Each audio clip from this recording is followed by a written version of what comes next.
So then the future occurs 3 times in the list, and we don't have a lot of time, but what I would like to say about it this morning is if you extrapolate all that has been said here, then you should see that remember how I said that one view of alchemy was that the alchemist intervened in natural process in the role of a catalyst. For those of you who aren't chemists, a catalyst is something which causes a chemical reaction which is going on anyway to proceed at a faster rate, but the catalyst is not consumed in this process. It simply accelerates it. And if we think of nature as a great alchemical furnace that continuously produces and brings forth wonders, then must it not be that humanity is the yeast of the Gaian alchemical rarefaction, and that human history is the process of catalyzing the alchemical condensation? If we look back into nature before the advent of speaking and writing human beings in the last 15,000 years, what we see are very leisurely processes. I mean, the speciation of a single plant from another can occupy 50 or 60,000 years. It never happens more quickly than that. And the grinding down of glaciers from the poles, these are processes that take hundreds of thousands of years. With the advent of human beings, an entirely new ontos of becoming, an entirely new category of becoming is introduced into the entire cosmos, as far as we know, because we cannot verify that there are other self-reflecting beings in the universe. And this new ontos of becoming is what I call epigenetic, as opposed to genetic. All other change in the living world, in the world of bios, of zoa, it occurs through genetic change, random modification of the genome, which is then subject to random selection. But with the advent of speech and writing, epigenetic means outside genetics. Epigenetic processes become possible, and time accelerates. One way of thinking about what is happening in this cosmos is that it is a gradual conquest of dimensionality by becoming or process. I mean, we hardly have a word inclusive enough. The earliest forms of life were probably slimes on certain kinds of clays, self-replicating molecular systems. And then certain portions of this chemistry became light sensitive. And then there was the sense of the division between light and darkness, which generated the notion of here and there on some tremendously basic level within these early organisms.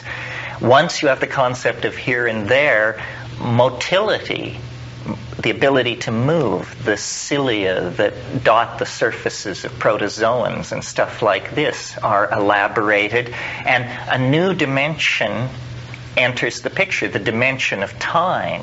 Because notice that a journey from here to there is a journey from now to then. And then as more refined perceptual apparatus arose and more refined systems of moving animal bodies arose, a steady conquest of dimensionality occurred, the movement of animals onto the land, and so forth.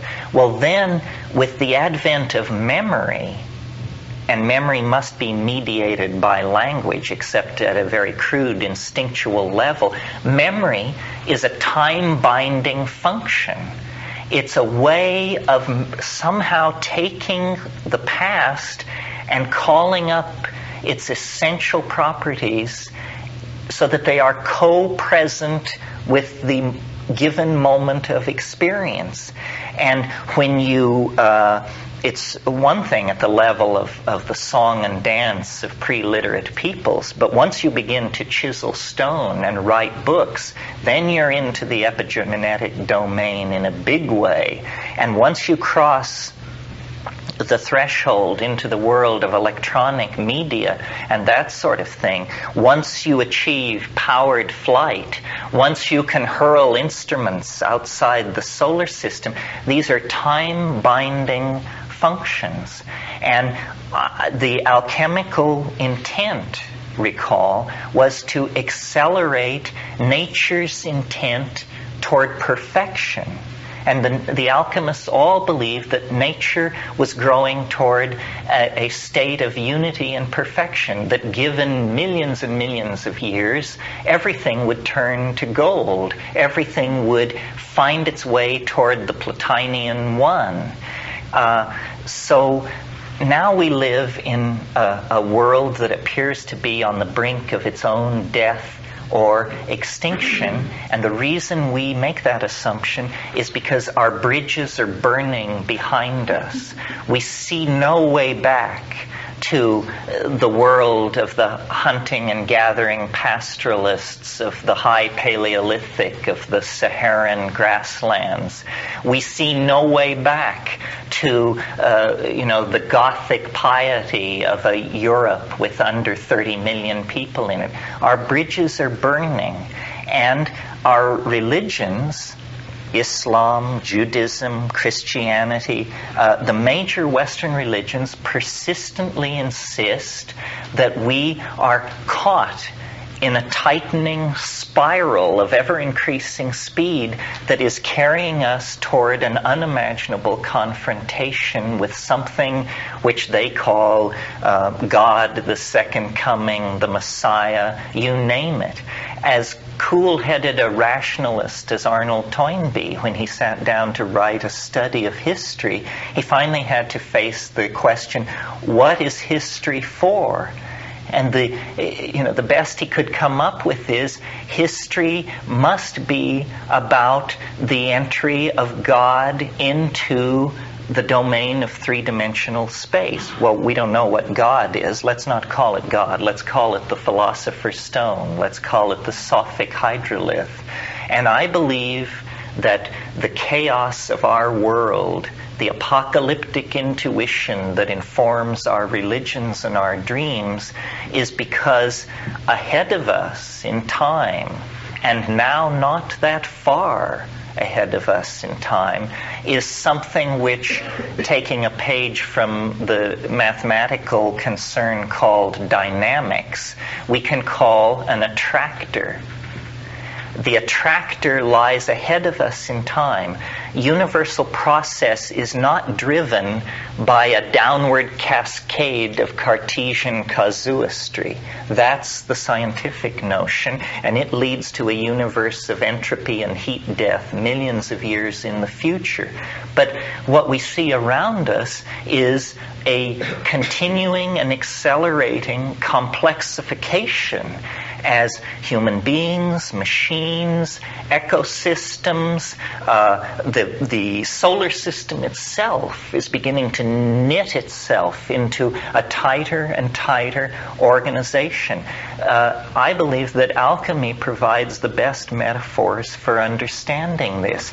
Nature is the great alchemist par excellence, and we, as its minions, through history, are accelerating the condensation of being toward the unimaginable.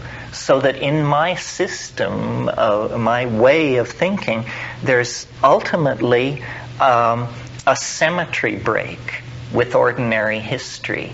And I call it all kinds of different things, but here this morning, the transcendent other. The transcendent other casts an enormous shadow across the lower dimensional landscape of time. The stirring of the earliest life forms in the Devonian seas caught the call. And every step that has been taken since then has been ever quicker toward the transcendental other. It beckons us. And history is haunted by this thing. History is the shockwave of eschatology. History is a process that lasts, let's be generous, 25,000 years. The wink of an eye in geological time. And in that 25,000 years, religious systems rise and fall, governmental systems, teachers come and go, and there is a sense of being caught in a whirlpool that is spinning us toward fusion with the unimaginable. And this is why the skies of Earth are haunted by flying saucers. They aren't coming from other solar systems. They are scintillas. Remember this alchemical term, sparks. They are scintillas being thrown off from the alchemical quintessence which lies like a great attractor at the end of time. And the purpose of science and technique and electronic media and information transfer and all of this stuff is to knit us together, to dissolve our boundaries and to bring us to a point of singularity where language fails, where we lean over meaning's edge and feel the dizziness of things unsaid. And this lies now, I believe, within our lifetimes, within the lifetime of most of us. This is actually going to break through. I mean, I'm like one of those people carrying a sign that says, "Repent, for the end is near." It's as nutty a position as you can possibly hold. That's why I suspect it has a reasonable chance of being dead on. So that is the point of talking about alchemy and this melding and the production of the quintessence and all that. It is because we are a gnat's eyelash away from a full confrontation with the transcendent other. Our dreams are haunted by it. Our reveries are filled with it. If we take a psychedelic drug, it's revealed before us in all its splendor. This is the force that is pulling us inexorably toward completion. I remember once in a psilocybin trance, I expressed concern about the state of the world, and the nous spoke, the logo spoke, and it said, "No big deal. This is what it's like when a species prepares to depart for the stars. This is we are in the birth canal of a planetary birthing." And as you know, if you come upon a birth in progress, you would never dream that this is the culmination of a natural process. It looks like a catastrophe of some sort. There is moaning and groaning and screaming and thrashing, and blood is being shed, and there is a feeling of the walls are closing in. And yet it is scripted into each of us as a microcosmic reflection of the completion of human history. And not only human history, because we are simply the hands and eyes of all life, all process on this planet. The Gnostics believe that the earth is like an egg, and that a moment will come when the egg must be split asunder. I love to quote the Grateful Dead. You can't go back and you can't stand still. If the thunder don't get you, then the lightning will. That is what we are being funneled toward. That is the message of alchemy. That is the quintessence and perfection of the human enterprise, the biological enterprise. I like to recall the Irish toast, "May you be alive at the end of the world." and we have a real crack at it. It's not a pessimistic vision, it's the most optimistic vision that one can suppose. And I think that's where I'd like to leave it this morning. I would like to.